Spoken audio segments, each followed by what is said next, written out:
오늘은 리워야단, 즉 악어에 대한 설명을 하고 있습니다.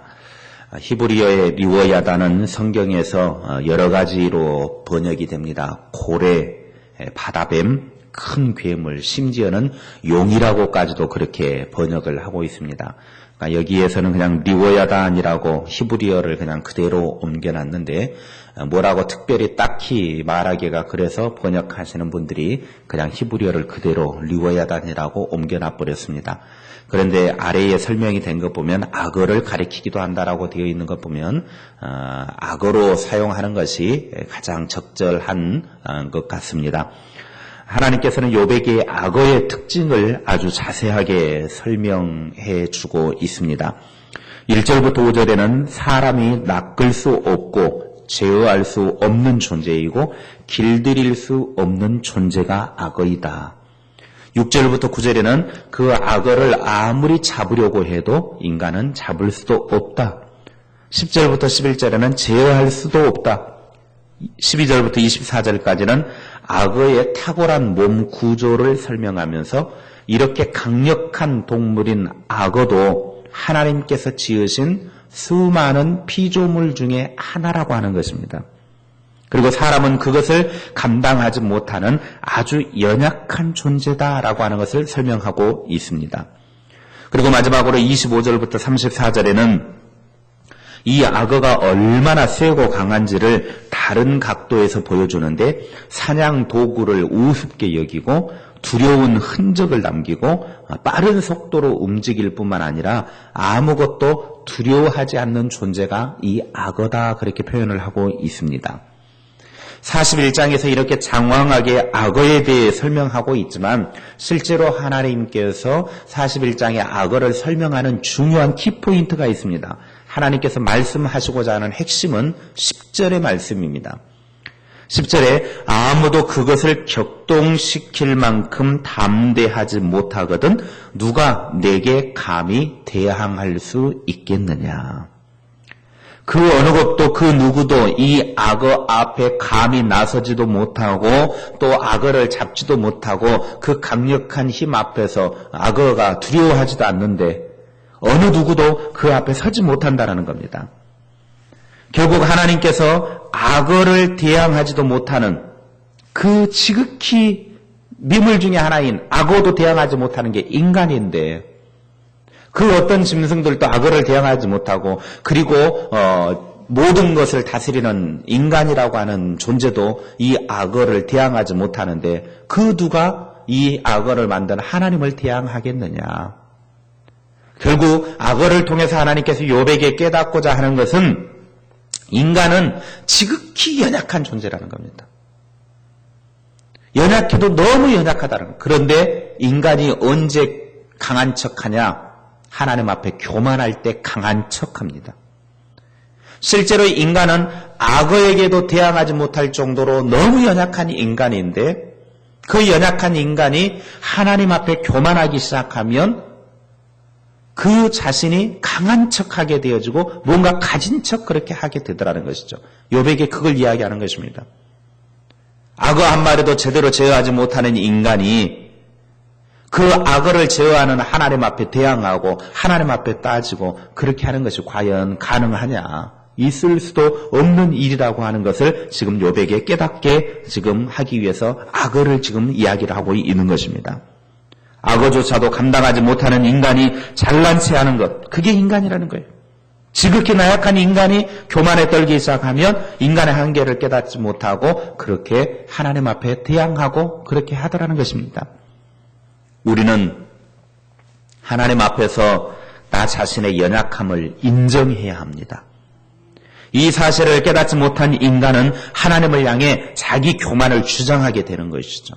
나는 연약합니다. 나는 아무것도 아닙니다. 하나님이 없이는 나는 아무것도 할 수 없습니다.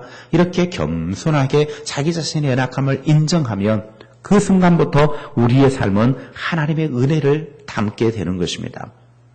그런 강력한 악어도 다스리시는 주인이신 하나님은 우리 인간에게도 주인이 되시는 거죠. 이 세상에 그 강력한 악어, 그 악어를 어느 누구도 대항하지도 못하고 심지어 두려워하는 것이 아무것도 없을 정도로 악어는 그렇게 무시무시한데 그 악어까지도 하나님이 만드셨고 그 악어까지도 하나님이 제어하고 계신다는 거죠. 바로 하나님은 이 악어의 주인도 되시고 그리고 악어보다 못한 그 인간의 주인도 되시는 것이 하나님이라는 겁니다. 우리 모두는 이 땅에 하나님이 내 삶의 주인이고 나의 모든 것의 주인이라고 하는 사실을 인정할 줄 알아야 합니다. 우리의 주인은 하나님이시다라고 하는 사실을 인정할 때 드디어 우리의 모든 문제는 풀리기 시작합니다. 하나님을 주인으로 인정하지 못하니까 우리의 복잡한 문제들이 풀리지 않는 것입니다. 우리는 우리의 삶의 주인이신 하나님, 이걸 가리켜서 하나님의 주재권이라고 그러죠. 주재권. 하나님이 내 인생의 주인이시다. 그래서 욥이 처음에 시작할 때는 하나님을 주인으로 인정을 했습니다. 그런데 엄청난 시련의 과정 속에서 답답하게 하나님이 아무 대꾸도 하지 아니하시니까 하나님을 향하여 목매는 소리를 하게 되어지고 내가 하나님을 만나서 좀 따져 물어야 되겠다. 하나님 앞에 친구들과 변론을 하면서 계속해서 하나님께 따져 물어야 되겠다라고 이야기하는 것입니다. 우리가 어려움을 당하고 힘든 일을 당할 때 그때도 하나님을 왕이라고 나의 주인이라고 고백할 수 있는 믿음이 되어질 때 그것이 진정한 믿음입니다. 평상시에는 하나님이 나의 왕이십니다. 하나님이 나의 주인이십니다. 충분히 말할 수 있습니다. 평안할 때, 문제가 없을 때, 잘 나갈 때는 다 그렇게 할 수 있어요. 그러나 정말 어려울 때, 죽을 것과 같이 힘들 때, 그때에도 하나님이 나의 주인이십니다. 이렇게 고백할 수 있다고 하면 그 사람은 그 어려움과 죽을 것과 같은 일이 실제는 죽을 일이 아닙니다. 하나님을 왕으로 인정하는 사람, 하나님을 내 인생의 주인으로 인정하는 사람, 그 사람은 그 순간부터 다 감당할 수 있습니다. 하나님을 왕이라고 인정하지 않으니까 자꾸 대드는 거죠. 여러분 옛날에 조선시대 보십시오. 사약을 딱 들고 와가지고 죄인은 사약을 받으라. 딱 그러면은 내가 왜 이 사약을 받아야 합니까? 그러면은 사약 들고 온 사람이 뭐라 그래요? 어명이요. 그러면은 두 말 하지 않고 어명이라고 그러면 무릎 꿇고 딱 받아서 벌컥벌컥 사약을 맞고 아 하고 그냥 피 흘리며 죽어요. 어명이요 한마디. 왕의 명령이라는 거예요. 그 말이 무엇을 이야기합니까? 오늘 내 삶의 왕이신 하나님, 주인이신 하나님, 그분이 내 삶의 주인이 되셔서 나를 다스리시면 내 삶에 아무리 어려운 일이 있어도 힘든 일이 있어도 고난이 와도 하나님을 나의 왕으로 바라보는 순간 이것은 더 이상 아무것도 아닙니다. 우리가 하나님을 나의 왕으로 모셔드리는 이것, 왕으로 모셔드리는 이 주인 되심을 인정하는 이것이 우리에게 필요하다라고 하는 것입니다. 우리의 삶 속에 늘 그 하나님을 주인으로 모시고 그 주인이신 하나님과 함께 이 세상의 모든 걸 다스리시는 하나님의 그 능력 앞에 복종하고 엎드릴 수 있는 우리의 삶이 될 수 있기를 바랍니다. 우리가 하나님을 내 주인으로 인정하는 순간 우리는 자유를 누리게 됩니다. 하나님을 주인으로 인정하지 못하니까 자꾸 내 고집대로 하려고 하는 것이고 내 방식과 내 삶의 그런 모습들로 하려고 하는 것이죠. 말로만 하나님이 내 주인이십니다.